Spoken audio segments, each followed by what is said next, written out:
शिवाय। नारायणाय गुरुभ्यो नमः। गंगणपतये नमः। भं भैरवाय नमः। ऐं शक्तिचालिनी उभये। प्रणाम श्रोतागणों। आज मैं श्री दुर्गा सप्तशती के 9वें अध्याय का हिंदी में पाठ करने जा रही हूँ, तो आप सब लोग इसे ध्यान से सुने। माता रानी की कृपा आप सब पे सदैव बनी रहे।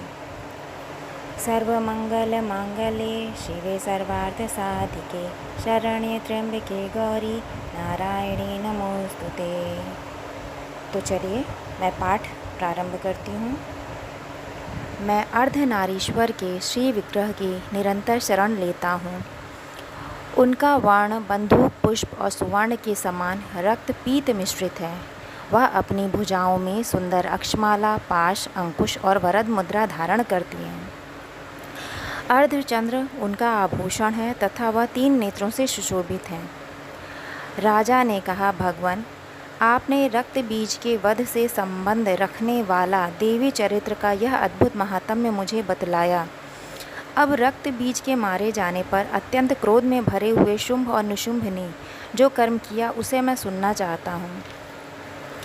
ऋषि कहते हैं, राजन, युद्ध में रक्त बीज तथा अन्य दैत्यों के मारे जाने पर शुंभ और निशुंभ के क्रोध की सीमा न रही।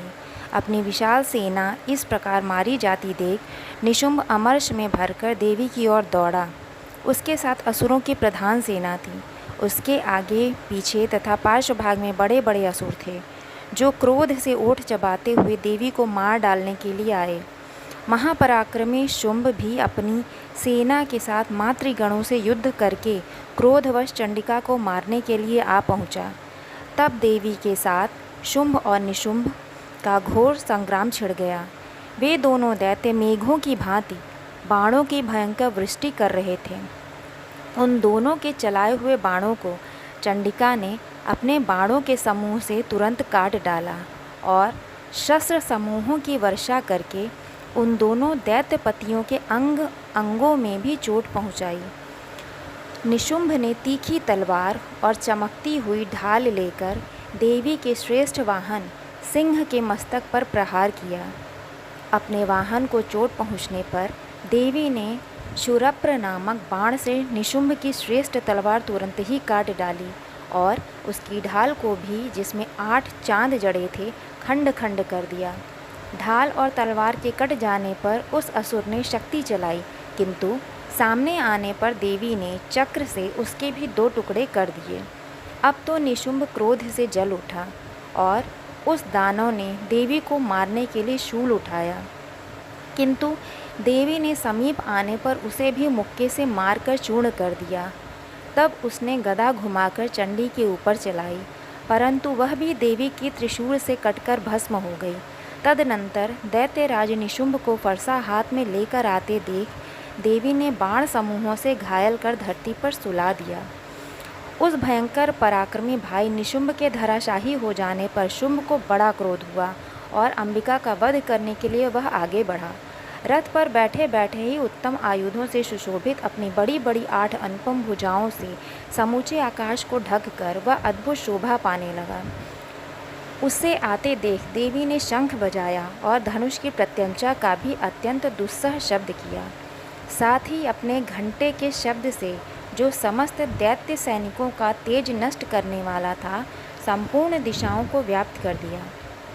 तदनंतर सिंह ने भी अपनी दहाड़ से, जिसे सुनकर बड़े बड़े गजराजों का महान मद दूर हो जाता था, आकाश, पृथ्वी और 10 दिशाओं को गुंजा दिया। फिर काली ने आकाश में उछलकर अपने दोनों हाथों से पृथ्वी पर आघात किया। उससे ऐसा भयंकर शब्द हुआ जिससे पहले के सभी शब्द शांत हो गए। तत्पश्चात शिवदूती ने दैत्यों के लिए अमंगलजनक अट्टहास किया। इन शब्दों को सुनकर समस्त असुर थर्रा उठे, किंतु शुंभ को बड़ा क्रोध हुआ।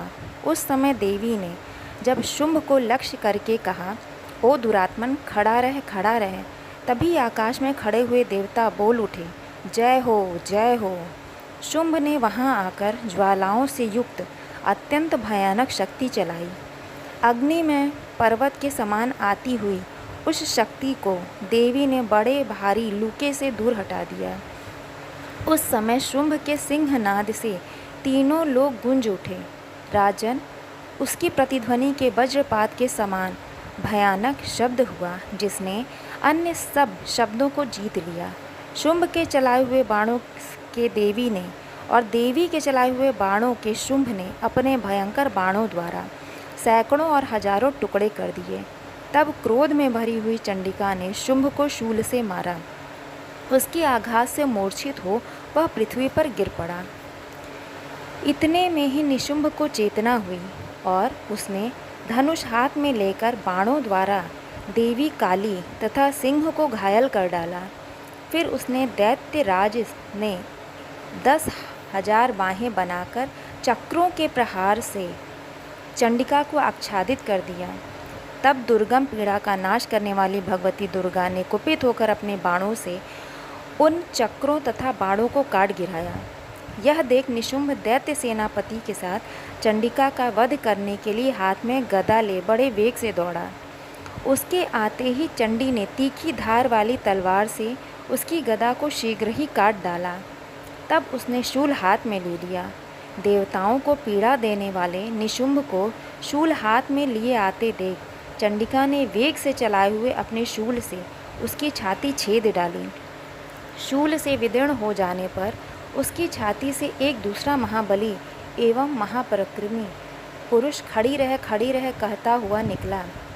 उस निकलते हुए पुरुष की बात सुनकर देवी ठठा कर हंस पड़ी और खड्ग से उन्होंने उसका मस्तक काट डाला। फिर तो वह पृथ्वी पर गिर पड़ा। तदनंतर सिंह अपनी दाढ़ों से असुरों की गर्दन कुचलकर खाने लगा। यह बड़ा भयंकर दृश्य था। उधर काली तथा शिवदूती ने भी अन्यान दैत्यों का भक्षण आरंभ किया। कौमारी की शक्ति से विदीर्ण होकर कितने ही महादैत्य नष्ट हो गए। ब्रह्माणी के मंत्रपूत जल से निस्तेज होकर कितने ही भाग खड़े हुए। कितने ही दैत्य माहेश्वरी के त्रिशूल से छिन्न भिन्न हो धराशाही हो गए।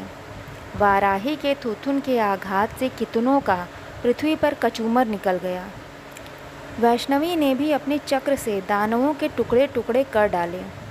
इंद्र के हाथ से छूटे हुए वज्र से भी कितने ही प्राणों से हाथ धो बैठे। कुछ असुर नष्ट हो गए, कुछ उस महायुद्ध से भाग गए तथा कितने ही काली शिवदूती तथा सिंह के ग्रास बन गए। तो इस प्रकार श्रोतागणों 9वें अध्याय पूरा हुआ। माता रानी की कृपा आप सब पर बनी रहे। जय माता रानी, जय माता रानी।